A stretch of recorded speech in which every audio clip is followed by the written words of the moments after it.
Hey guys. Okay, so I've been asked to make a video on the ball that I made, and so I just took a piece of jute cord. I cut it, and this is what I'm gonna hang from my Christmas tree. So I just looped it and hot glued it. But what you want to do is with this one here, I'm gonna make it a little bit smaller than the other one because it does require a lot of fabric.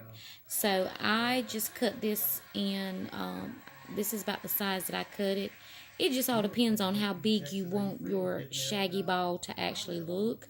But I'm using a nail, and the only reason why I'm using a nail is just it has the pointy tip, because you want to be able to push through your foam with whatever you use. So it's just your preference. But what I do is I take the cloth, I put it in the center of my nail, and I take my hot glue gun.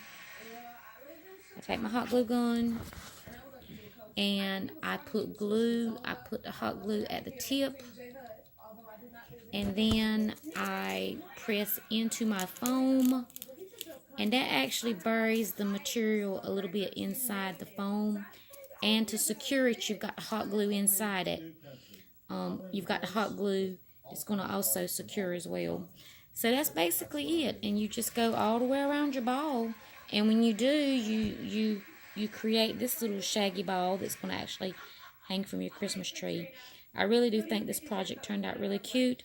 Again, my this ball here is going to actually be a whole lot smaller. So, and that's okay. I'll have a small and large. It'll just come as a set. But that's about it. So I will finish this and post the end results later. Again, I hope you guys enjoyed this, and Miss D, I hope this helps you with your project. Thanks, guys.